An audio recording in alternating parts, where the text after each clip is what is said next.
He's a rock legend. The voice behind huge hits. He's been a reality star. He's been on Broadway. He's an author, a father, and a grandfather. And he's also a philanthropist. And we are happy to call him a friend.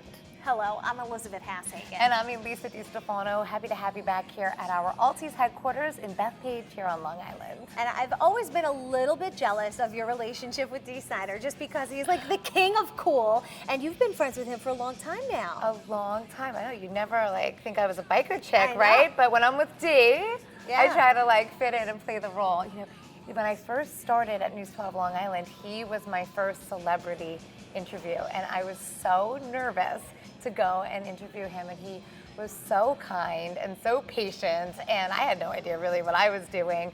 And so I always say that he was my first, and the funny thing is, okay, mine's out of the gutter here. Okay, I'll he try. tells people that I was his first because I was the first person to ever ride on the back of his bike. So I had this idea for this segment. I'm like, okay, and then we're gonna ride off and I'm gonna go on the back of your bike, thinking it was normal. We had never had anybody on the back of his bike before. And that just shows how much you trust him too, that you would go on the back of his bike. I guess so. Right? I guess so. So he says how nervous he was during that first interview because he didn't want to mess it up, because obviously there was my health and life Absolutely. there. So we're really excited to share Dee with everybody, because he's just such a cool guy.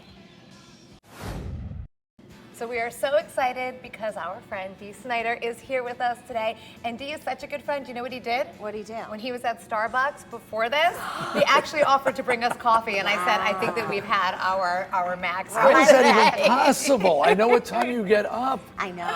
I mean, I was so stunned when you said, I'm good, thanks. I was like, really? As I looked at my cup that was that big on my desk, that was highly caffeinated very early, because we have to start to work. So you're like on the flip side of our schedule, I feel like, because you must trend later in the day, right? Well, when I'm performing, I'm a vampire. Oh, okay. You know, it's sleep all day, up all night kind of thing. But as soon as I get home, I go back to being a day walker. You know, and how does that feel, seeing the sunlight again? You know, okay, you want a true story? I want a true story. It goes way back when before Twisted, I was already playing clubs, and there was a day where I went to bed and it was dark, of course, and I woke up and it was dark. I was living by myself, and I said, "Oh, it's still morning. I guess I didn't sleep very long." And I laid in bed and it was dark, and then I looked at the clock and I realized it's PM. And I realized I had slept an entire daylight cycle, and I just freaked me out that I was thinking, it's a day of life. Life, exactly. Right. People's lives went on. People went to work. Children went to school, and I was in bed. You know. Wait, is it bad that I'm just jealous of this? Like, wait, you actually sleep? That sounds amazing. No, that was a long time ago. Yes, but from that point on, I said, okay, day off. We get up, get out. And get back some sun, onto it, because you've just finished touring. Yes. And what was that like? You know, it was, touring now is not like touring back in the day. Touring back in the day was like 5 shows a week, show after show, travel, endless, relentless. Now it's do a show, go with my wife to Greece for a week. Do a show, go with my wife to Paris for a week.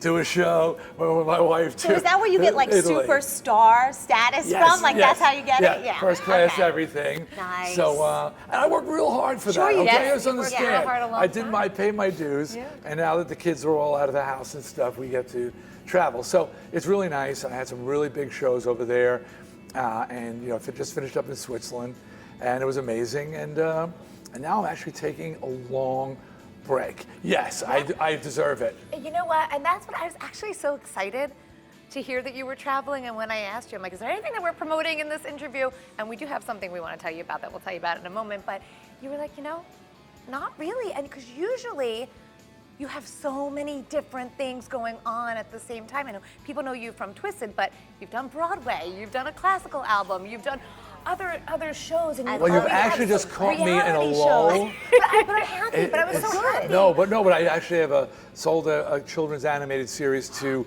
Netflix that's in development, so I'm not ready to announce that yet. I'm just selling a new movie I wrote, and it's I'm just meeting with right All after right, this. so I got meet with excited the about your producers. downtime I'm for no writing a novel, reason. but I'm only 80 pages in, so it's too soon. So you're in between. Okay, I'm okay. busy, but I'm not too busy for you. Thank you. Thank What does you. it Or feel Long like Island. to have that lull for you? Like, thank you. We're always happy to have you. You know what? But the truth of the matter is, it's just I don't think I really want to stop. I keep telling my wife I want to retire, and she just laughs. She goes, "Yeah, sure," you know, because I'm always have a new project or a new idea or something. But I think that's what keeps life interesting and exciting, and you know. And that's part of who you are. Like people will Yes. tell me to slow down, and I say like, no, there's only one speed. No, I'm just go. That's it. why God invented coffee. Yes. If they wanted to slow down, the bean wouldn't exist. I love it. I think that's true. What I always say I love so much about you is that you are always reinventing. You are always, every time we think that we've seen, you know, this is what you can do, then you shock us with, or at least shock me with the next thing. Well, when the nursery school children's animated show comes out on Netflix, I you'll be can't totally wait for shocked. that one. And that was a funny phone call because I get a call from this producer friend of mine, and he says, "Hey, what do you think about doing a children's animated show? I want to do something cool because I think the parents just have to suffer through such garbage. What do you think?" I said, "Sure." And I hung up because I said, "You want to do a children's show?" I said, "No, I never thought about it before, but it sounds interesting." Right. And we wound up creating something. I'm writing all the music for it. I can't tell you more about it yet, but that's cool. Netflix bought it, and we're right now in production. Not producing yet. We're putting the pieces together. But it was something I never thought about doing. But you're a grandpa, right? Yes. Well, I felt qualified. Yes. Yes, You know, that's what. I felt, with 4 kids, 4 grandchildren, I know what a horrible children's show is. Right. I've seen more than 1 or 2. So Wiggles.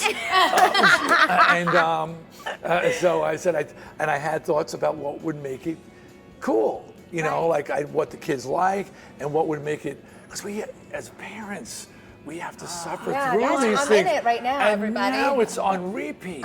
I'm in So it. you sit in the car and the song goes over and Yes. over, and they want to watch the same thing. And Joe. you know he's not grandpa. Are you still That's what I was potty? wondering. Are you What- still potty? Yes, I am Pa D.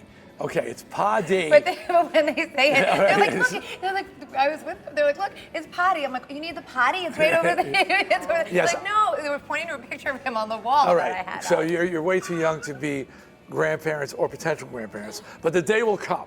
And you think you're gonna have a cool name, you're not gonna be grandma, you're not gonna be grandpa, you're gonna be something cool. I was supposed to be Papa D. Well, whatever your first grandkid calls you, you are stuck with. Yes. And she couldn't say Papa D, all she could say was potty. And so I'm potty, and yes, when it's toilet training, it's a very confusing moment when mommy screams, "Quick, go to the potty," and the kids go, looking back and forth, and I'm pointing over there. So. Oh my gosh. Oh my god. And you can't break it. That's No, just it's it. stuck. That's and it. she laughs. She's 11. She's 10 now. Yeah. And she goes, "I named you Toilet." All right, well, it's really exciting.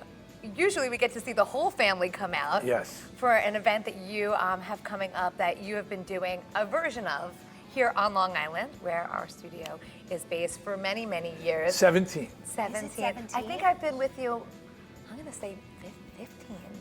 I like to think it's 17. Let's lie. No, Since day one. you did it before. I did? Yeah. You had like a year or two before I got involved. So Yes. first you did your Dee Snider's ride for March of Dimes. March of Dimes, Bikers for Babies. Then it went to Long Island Cares, and the last few years it's Melissa's Wish, which is a cause in our family near and dear to both of us. Yeah, well, Melissa's Wish, I mean, people know the March of Dimes, and I raised millions of dollars. I was a national spokesperson. I did rides all over the country. I raised $325,000 on Celebrity Apprentice alone for them. Yeah. And then at some point, I think it was after Sandy, actually, Hurricane Sandy, and you just sort of realized that there was problems here. And we decided to work with LI Cares, which is the Harry Chapin Foundation, which was a great thing. We did that for a few years and love that organization. Please support them. They do amazing work.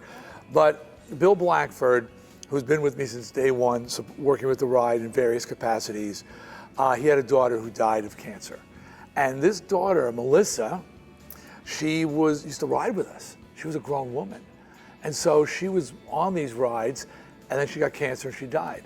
And he came to me and he said, Dee, I've got to go keep a promise I made to Melissa. I said, what was it? He said, on her deathbed, she said, if you do anything in my memory, do it for the caregivers. Because she says, I see how this destroys their lives. Not only do they lose a loved one, but some of them lose their homes and their jobs and everything. And once, the person passes on, the wreck of their lives is left behind. And what a selfless suggestion. It chokes me up. And so I said, Bill, if you're doing it, we're doing it. And the whole committee said, nobody's ever even acknowledged that. No one's ever thought about that. What about the families that are left behind to pick up those pieces? So Melissa's Wish, every dollar raised goes to help local families in little ways and big ways who have dealt with catastrophic loss and the financial loss that goes with it. So and you have riders from all over the tri-state area. We get just hundreds and hundreds, thousands of riders. And at this point, it's one of the biggest rides on Long Island. And people travel from all around the tri-state. We get riders from New Jersey, from Staten Island, from Connecticut, from upstate New York, and Long Island, of course, who come to support the ride and support the causes. They know it's a good ride, it's a safe ride, it's a fun time. It's beautiful. Yes, Elisa DiStefano's always there. And she's always there, even if she's severely pregnant. Yes. I didn't get on the bike. No, but she wanted to vibrate the baby loose. I cheered on from the sidelines, so that's great. If you don't ride, it would have been like that. If you don't ride, there's a chance to go and donate and support and cheer them on. And there's always a little concert at the end that I love. So there's so many ways you can contribute. People say, oh, I don't ride a motorcycle. And I'll get to a person who's involved with the ride this year who does not ride a motorcycle, and he's contributing. But, to even make any kind of donation at DeeSnidersRide.com, it all goes to charity, and, and every little bit helps. So if it's $1 or it's $5, I have a metaphor. I was once at the Grand Canyon. It's a true story, and on a tour. And the guide said, please don't throw stones in the Grand Canyon. And everybody laughed. He said, no, seriously, don't throw stones in the Grand Canyon. He said, if everybody who visits the Grand Canyon threw a rock in the Grand Canyon, it would fill up. And he said, we have so many visitors, so many years, and it made me think, if everybody gave $1, we wouldn't have any need for charitable causes. People think, oh, but I don't have enough. It all matters. DeeSnidersRide.com, and if you can't come, or just come down to the ride, buy your ticket to come in, hear the music, eat some great food. Garden City, Pizza and Catering, Greg Bavaro every year supplies all the food. So let's fill it up. It's Sunday, September Thank you. September 29th. Yes, and Lido it's here Beach, on Long Island. Lido Beach Town Park. We'll put all the information for you on news12.com. Thank you, Dee. We'll see you. Hopefully we'll see you there. Thank you, girls. Thank you, News 12, always supporting.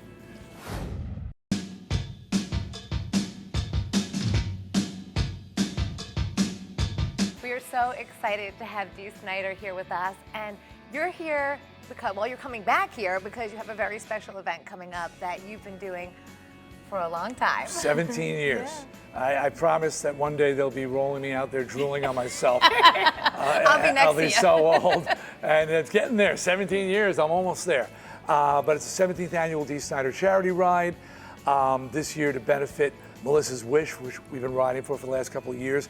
And very excited that our ride ambassador, our Grand Marshal, celebrity Grand Marshal, is Mick Foley, the wrestling legend and an amazing Long Island native. Now you said he taught you to be charitable. And Yeah. you're one of the most generous charitable guys I know. So Because of that's Mick pretty incredible. Foley. Because of Mick Foley. He didn't deliberately shame me into it, but I saw how much he does, the amount of charity work he does, and I felt embarrassed that I wasn't giving back enough, and I started doing I've gotten awards for my charitable work all over the country, and the first thing I do is say, listen, I pale in comparison to Mick Foley. I mean, of course, the Make-A-Wish, he's built a school in Africa for the impoverished people. He worked with RAIN. He works with so many organizations. And in his spare time, and this is the truth, he's got a list from the Make-A-Wish people of children with cancer who are wrestling fans, and he cold calls them. He knocks on their doors and shows up and hangs out with them. And this is a man who's got 4 children. He's got a wife, he's got a life, very busy man, but he always finds time to do charity work. And he wanted to support my work, and he doesn't ride. So, but everybody said, hey, no problem, Mick. You got him in a hot rod. Make room for Mick. Yeah, Mick's gonna be in a hot rod up in front, leading the pack.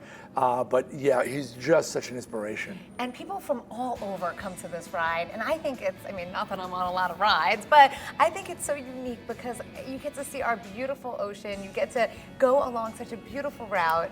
So I do a lot of about that. rides. Jones Beach is a unique expanse of land. As a state park, Robert Moses did an amazing thing for the people of Long Island by creating a private beach private for everybody. It's not a commercial beach. You don't see billboards and signs all over the place for the most part. There's no trucks. Right, Yeah, right. yeah, It's a beautiful place, and we ride after Labor Day. So it's September 29th, so it's still warm, the weather's still nice, you got that warm breeze coming off the water, and we have the roadways to ourselves. The Long Island State Park Police and Nassau County Police escort us the whole way. So, and we have great local motorcycle clubs as a team, as guards on the road to keep cars from coming in. It's just a beautiful experience. Of course, our family's here, our hearts are here. This is where we grew up. And so to come home, to see our friends, to see everybody, our families come down, it's a great opportunity. And autumn, early autumn in Long Island, there's nothing like it. And to still be so committed to giving back to, where you come from is so admirable. We should mention this year goes to Melissa's Wish. Yes. And for if you don't know exactly what that is, could you give us a little? Melissa's Wish is a charity that was started by Bill Blackford in memory of his daughter, Melissa Blackford. She died of cancer a number of years ago. And she was in her 20s. She rode with us in the early days of Dee Snider's ride. We all knew Melissa. She got cancer, she passed. And on her deathbed, she told her parents, if you want to honor my life, do it by helping out the caregivers who are forgotten. Because not only do they lose a loved one, but often they lose their homes, their jobs, their life, everything. Because they, taking care of a terminally ill person is so expensive, and it's just so much involved, and nobody even thinks about that. Right. So when Bill said, Dee, I've got to leave the ride, it's time for me to keep my promise, the committee, we all looked at each other and said, well, we're going with you, man. Where are you going? Because we're all going to do Melissa's Wish. And Bill Blackford and Fran, his wife, they're personally involved in this and in memory of their daughter.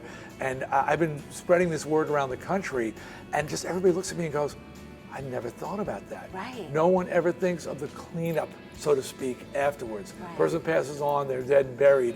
It's very sorrowful and sad, but then the wreckage left behind just trying to take care of those people is sometimes just catastrophic. So many people can relate to that. Okay, so Dee's Ride is on Sunday, September 29th over in Lido Beach. We'll have all that information for you on news12.com. I can't wait. It's one of my favorite days And you don't of the have to year. ride. Yeah. Come down, enjoy the day, enjoy the music.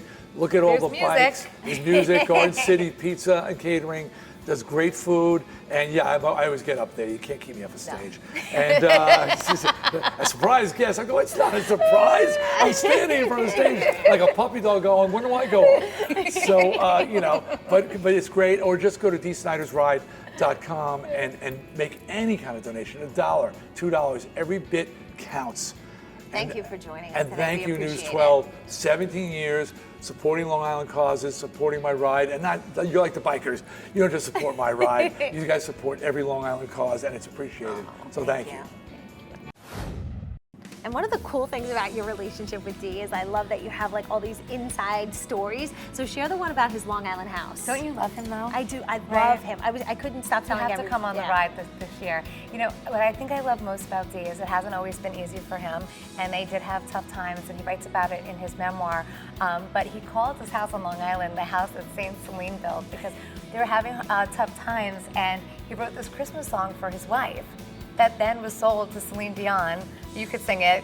I won't sing it. Please sing it. So, it just goes to show you if you follow your passion, that good things, do come. And I love how much he loves his wife too, which is so great that he wrote that song for her. And he was like, are you kidding me? You want me to write this song? Yeah. And then it brought them back to life almost. Yes, you it know? did. And she is a a firecracker. She's like, she's teeny tiny and just has this big personality. Suzette, you're the best. And I love that he was just showing me a picture from Belgium in his phone when we were just chatting. And there's this sea of people out there all rocking out to him. And he goes, watch this. And he zooms in and he zooms in and he zooms in. And there she is, just clapping for him and cheering for him. And you can like feel the love that he has, which is so great. Yes. What a cool guy. You know, you hear all these crazy rock star stories, and Dee is like the ultimate rock star, but does not live the life that probably people would guess that somebody. Right. He spends his time giving back and, you know, just thinks the world of his wife. So how cool is that? Yeah. And right for Celine Dion. Yeah. How many people could say that? All right, so I hope to see you. Have to come to the ride this year. I know. Yeah. I have to do it. Yeah. That's it. I hope to see all of you there, and I know Dee does too. Yes. Thanks so much for joining us.